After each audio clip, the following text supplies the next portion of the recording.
देखें, अगर आप गोट फार्म बनाने जा रहे हैं, बकरियां परचेज करने जा रहे हैं, तो इस चीज को अपने ज़हन में अच्छी तरह से बिठा लें कि आप कारोबार करने के लिए, पैसे कमाने के लिए गोट फार्म बना रहे हैं, लोगों की वाह वाह लेने के लिए नहीं। यहां पर 99% बिजनेस इस वजह से फेल होते हैं कि हम लोगों की वाह वाह के चक्कर में पड़ जाते हैं। लोग आते हैं, तस्वीरें बनाते हैं, तारीफें करते हैं, वाह चौधरी साहब वाह। उन्हें ये नहीं पता कि चौधरी साहब का उधर तेल निकला पड़ा है लोगों की वाह वाह के चक्कर में। चौधरी साहब को रात को नींद नहीं आती है। या तो आप लोगों की वाह वाह लें, आप एक्स्ट्रा पैसे लगाएं, शो क्लास जानवर लें, बड़े बड़े शेड बनाएं, लोग आएं और बैठें, तस्वीरें बनाएं, आपकी तारीफ करें और उधर आपका सत्यानाश हो जाए। तो लोगों की वाह वाह को छोड़ दें, लोग आए, तारीफ करें ना करें, उन्हें अच्छा लगता है बुरा लगता है, डजंट मैटर। आप अपने प्रॉफिट पे, कारोबार पे ध्यान दें, जो मार्केट में अच्छी बिकती है, आपका प्रोडक्ट क्वालिटी वाइज अच्छा होना चाहिए, जिसकी मार्केट में डिमांड है, आपके जानवर, आपका प्रोडक्ट मार्केट की नीड को पूरा कर रहा है, वो आपके लिए अच्छा है। लोग जो मर्जी ये कहें। बिस्मिल्लाहिर्रहमानिर्रहीम, अस्सलाम वालेकुम। मैं हूं माजिद शबीर और आपसे मुखातिब हूं चकवाल गोट फार्म से। केपीके से मजहर अब्बास साहब ने सवाल किया है कि केपीके के अंदर मेनली पेशावर, क्वाड, हंगू और करक, इन एरियाज में किस नस्ल की बकरियां पाली जा सकती। तो देखें मजहर साहब, मैं आपको नस्ल के बारे में भी एक्सप्लेन कर देता हूं, मगर उससे पहले इस चीज को अच्छी तरह से समझ लें कि चाहे आप जिस नस्ल की भी बकरियां पालें, आपकी बकरी हर किस्म के कस्टमर को अट्रैक्ट करे, अप्रोच करे।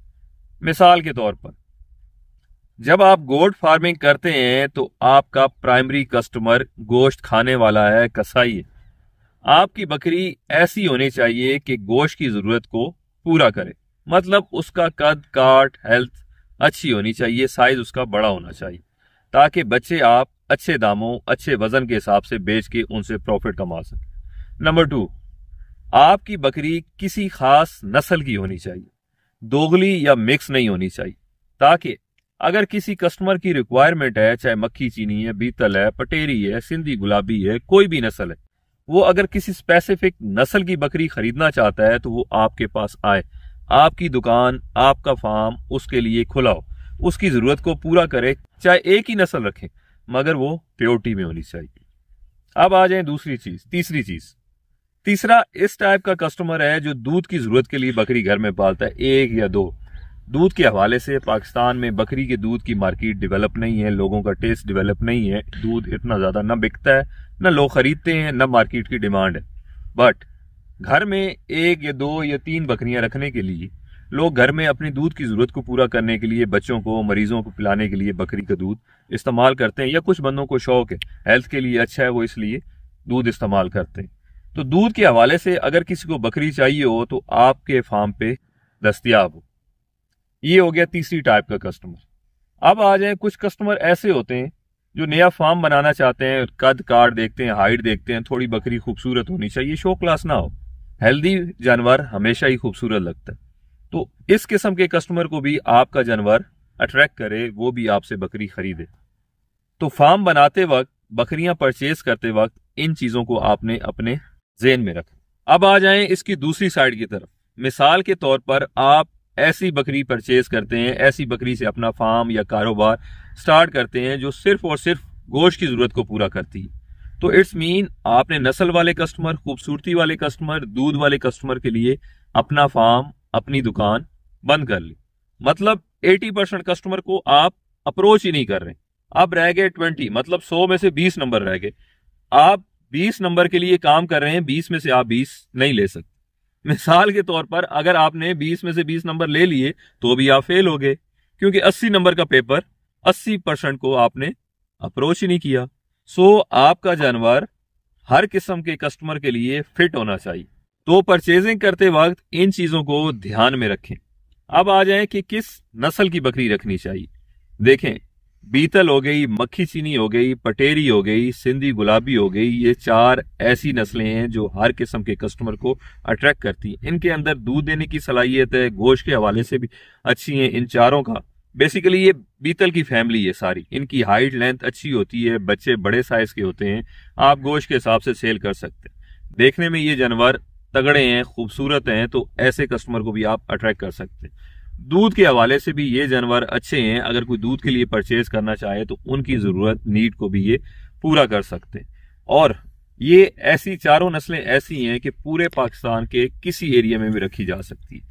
बेसिकली अगर देखें तो ये चारों नस्लें गर्म इलाके की हैं और केपी के पेशावर सवात हमारे बहुत सारे ऐसे कस्टमर हैं जिनको मैं जानता हूं, वो कई सालों से ये नस्लें इवन सवात के एरिया में या 4 से 6 महीने बर्फ होती है वहां पे भी ये अच्छी तरह से पल रही है। मगर आपको इस चीज को अपने ध्यान में रखना है कि आपको बकरी चाहे किसी नस्ल की भी है, सर्दी में आपने एहतियात करनी है। और एहतियात भी कोई लंबी चौड़ी नहीं है, कोई एडिशनल चीज आपको नहीं करनी, बस इतनी सी है कि गर्म बंद कमरा होना चाहिए, डायरेक्ट हवा जानवरों को ना लगे। उस कमरे में हाइट में जानवर की हाइट से ऊपर छत के नजदीक रोशनदान होने चाहिए, दोनों तरफ से हवा क्रॉस हो सके, ताकि जब बंद जगह होती है उनके पेशाब से अंदर गैस ना बने, जानवर बीमार ना हो, खराब ना हो। इस चीज का आपने एहतियात करना है। और खिड़की या दरवाजा ऐसा भी नीचे हाइट पे नहीं होना चाहिए कि हवा का जब गुजर हो वो डायरेक्ट जानवर की बॉडी को, जिस्म को ना नहीं लगना चाहिए, उससे भी आपके जानवर को नजला, बुखार, जुकाम हो सकता है। तो रोशनदान टाइप छत के नजदीक, सीलिंग के नजदीक ही आप हवा के गुजर का एहतमाम करें। और इसके बाद सर्दियों में आपने इस चीज का भी एहतियात करना है, क्योंकि ये सारे ठंडे इलाके हैं जिनका आप पूछ रहे हैं, जो बेसिकली आपका क्वेश्चन था। इस वजह से मैं ठंड के हवाले से भी बता रहा हूं, और आजकल भी मौसम थोड़ा ठंडा है तो बाकी फार्मर भी इस चीज की एहतियात कर सकते। अगर आपके जानवर अंदर कमरे में बंद हैं, सुबह सूरज निकलने तक इंतजार करें। जब सूरज अच्छी तरह से निकल आए तो उसके बाद आप जानवरों को बाहर निकालें। और बाहर निकालने से पहले आपने उस कमरे की विंडो या दरवाजा खोल दें, दरवाजे आगे जाली या कोई चीज रख दें ताकि जानवर एकदम से बाहर ना आए। आप 1 से 1.5 घंटा दरवाजा खुला रखें। जब जानवरों की बॉडी का टेम्परेचर नॉर्मल हो जाए, बाहर से मैच कर जाए, उसके बाद जानवर बाहर निकालें। होता क्या है, बंद कमरा होता है, जानवर की बॉडी गर्म होती है, बाहर ठंड होती है, एकदम से जानवर गर्मी से सर्दी में आते हैं तो उन्हें नजला, जुकाम, बुखार होगा, आंखों से पानी आएगा, आपके जानवर बीमार हो जाएंगे। पहले दरवाजा या खिड़की खोल दें, उनके बॉडी का टेम्परेचर नॉर्मल हो जाए, उसके बाद उनको बाहर आने दें। और शाम के टाइम या दिन के टाइम भी इवन 1-2 बजे भी आप समझते हैं ठंडी हवा चल रही है, बादल हैं, ठंड है, तो आप उनको अंदर कर दें। सर्दी से आपने उतनी ही जानवरों की एहतियात करनी है जितनी आप अपनी करते हैं या अपनी बच्चों की करते हैं।